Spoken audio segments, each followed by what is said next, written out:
Gorosei Saturn got his cheeks clapped so hard that he has just used his sacred treasure to summon the rest of the elders. It's not One Piece anymore, it's Jump Piece, where with one command, the tides of the battle have shifted towards the world government again. All hope is not lost though, because Monkey Deadbeat Dragon is in the chapter! He's back! You're smoking crack. Stop. But first, we have Vegapunk revealing the mysteries of the Void Century to us. Except, Oda blueballed us again.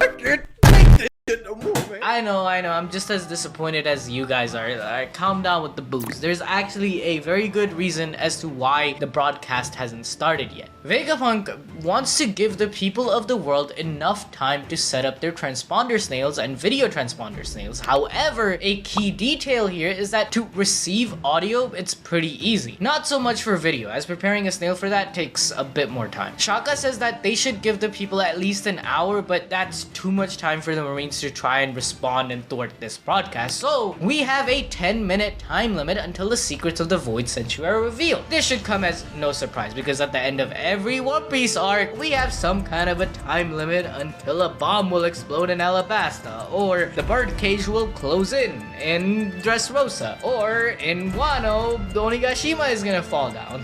This is just what Oda does to create tension. Now, if you're wondering why can't the Marines just block the signal with jammers, well, Vegapunk has literally hacked into every Marine broadcast base and they don't have enough time. Meanwhile, in Marishwa, the other 4 elders are confused as to what this message is, so they ask Saturn. I can explain. Yeah, Saturn knows he up, but he tells his buddies that Kizaru stabbed Vegapunk and he should be dead. Other than that, they can't really figure it out. Maybe it's like a kill switch that activated when Vegapunk died. That's what they're thinking. However, they do know this can't be anything good for their agenda, so they must destroy the broadcast at the source, which is probably the highest point in Egghead inside the Labo phase. In the pre-recorded video though, the Vegapunks are discussing if they should invent something in the next 9 minutes and 30 seconds or maybe just drink some coffee. Are you serious right now, bro? Moving away from Egghead, we get a glimpse at places all around the world getting ready to watch Vegapunk's YouTube video. First, we go to Dressrosa, where Kiros, Kabu, Leo, and Rebecca are all sitting around when Leo believes that Luffy actually kidnapped Vegapunk, but Rebecca has faith in Luffy, so she ignores the news on the papers as fake and tells Leo to not worry too much. But with Leo watching the broadcast, we can safely say that the Grand Fleet isn't coming to Egghead, at least not the Tontatas. Next up, we go to Fusha Village, where the citizens think that it's probably going to be another of Luffy's mischiefs. Sadly though, they can only hear the broadcast and not see because they're too poor to afford a monitor. Even people at Water 7, where it's midnight, are ready to watch this broadcast. Furthermore, VB, Morgans, and Wapol are also glued to their screens, and Morgans points out that the time on the clock doesn't match the current time zone of Egghead. So yeah, they got time zones in One Piece. There is also other reactions from various locations from West Blue, North Blue, everywhere in the world. However, a gust of wind blows as I read the next page. My monitor rotated east for this very moment as Monkey Deadbeat Dragon shows up on my screen. He is at Egghead, you guys. He is finally here. Wait.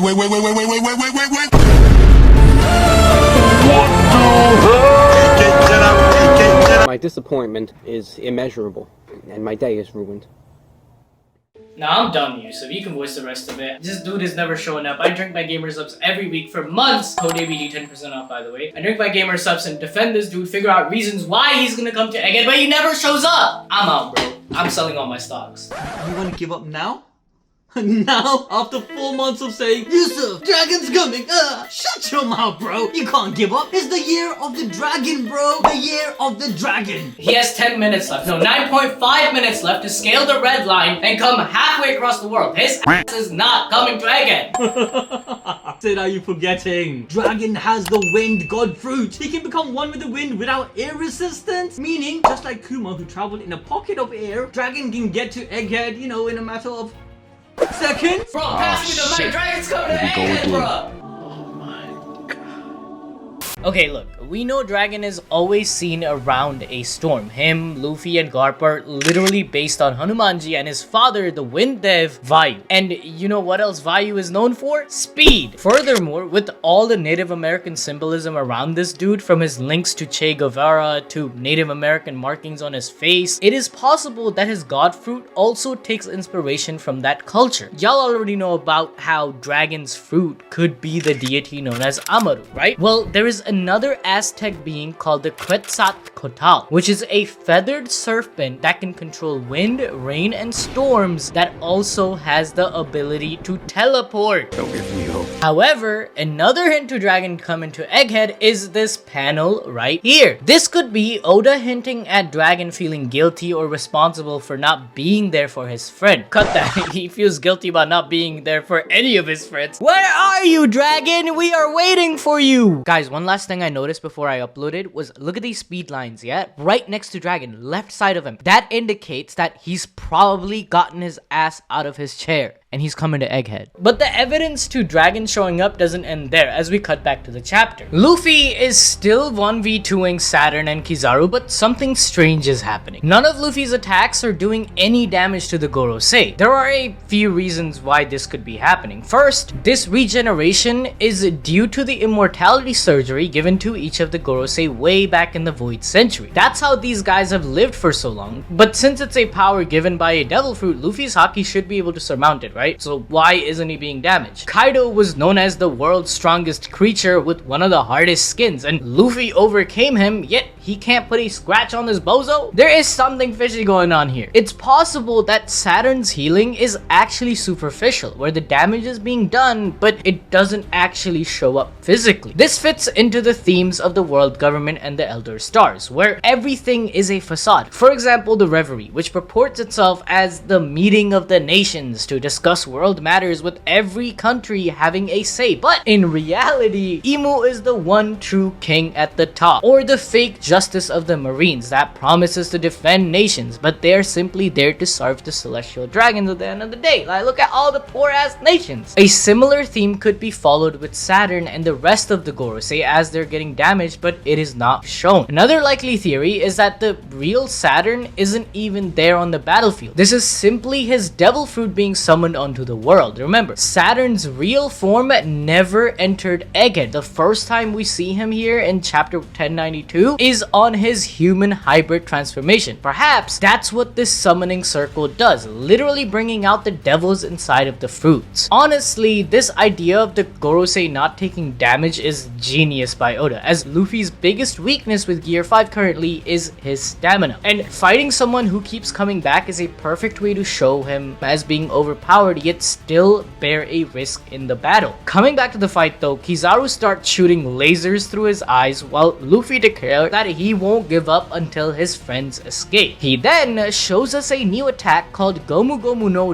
Dawn Kimbouts, or White Vise Clam. This attack basically flattens Kizaru and the Gorosei into pancakes as Luffy spins them around like he's making pizza. Since Saturn keeps recovering from every attack, Luffy just chucks the two across the island, with Kizaru crashing into a marine ship, which truly displays the devastating power of Gear 5, as the momentum alone destroys the entire boat. With this, we are once again reminded of is this really an admiral, bro? Like, what the hell is happening? This dude's stocks are down horrendously. Every time bro gets hit by Luffy, oh, let me cover my eyes real quick. Oh, no, that hurt quite a lot. Oh, unclear justice. I can't see nothing anymore. You're trash. You're trash. You're a fraud. You're a fraud. Kizaru better switch sides, bro. At this point, what are you doing? You're supposed to be an admiral, bro. Alright, whatever. Play the meme. Your shit fake, nigga! You don't got it! Meanwhile, Saturn shows a move that's kind of like Gum Gum UFO, where he uses his legs to fly back onto the battlefield and instantly starts throwing feet at Luffy. However, the rest of the Gorosei are starting to panic and use their telepathic link to order Saturn to summon them onto the battlefield. These guys are literally half a world away, but all seem to share a link between themselves that allows the Gorosei to not only converse with each other, but teleport to the demonic circle which is crafted. We saw that Emu had a devil's tail in chapter 1085, so it's possible that this teleportation is part of his ability too, linking each of the devils under him. So Saturn, with his overwhelming intensity, throws down his sacred treasure, summoning all 4 of the Gorosei. Now, although the rest of the Gorosei are on Egghead, worry not, because their main priority isn't to fight the Straw Hats right now, but rather to destroy the broadcast being transmitted from Egghead. And the Straw Hats' main purpose is to escape Egghead with Bonnie, Kuma, and the rest of the satellites, so they don't want to fight either. The broadcast could be a much needed distraction, but if a battle does happen, then I don't think we will see it conclude. It will be more of a chase, and the one who will ultimately allow the gang to escape is going to be the ancient robot waking up, Dorian Broggy, the pacifistas, and finally, Monkey Deadbeat Dragon. He will show up to help his boy once again, raising a storm in which the pirates will vanish into. At each step to enter a new era, the Straw Hats have been helped by revolutionaries. First, it was Dragon who aided Luffy in escaping Smoker, who was going to kill or imprison our boy at Logtown. Why? Well, Luffy had no way of dealing with his Logia powers. Doesn't it seem familiar to the current situation where Luffy is doing 0 damage to Saturn? Similarly, Kuma, a former revolutionary, was the reason Luffy and the gang escaped Kizaru and the pacifistas in Sabaody. This is another such moment where Daddy Deadbeat Storm will let his boy escape. Furthermore, having the Gorosei be summoned in their devil forms could be part of Vegapunk's plan all along. The 10-minute wait is there to give them time to fully transform, giving everyone the false sense that his message is pre-recorded, but halfway through, to provide evidence for the truth of the world he's yapping about, Vegapunk will flip a switch and show the live stream of Egghead Island. The entire world will see the inhuman nature of every Gorosei, giving weight to all of Stella's words. Otherwise, why is he making it such an important deal for people to not only hear his message, but also see? Anyways, if you enjoyed this video, go check out my 50-minute glazing of Zoro and reveal his next form.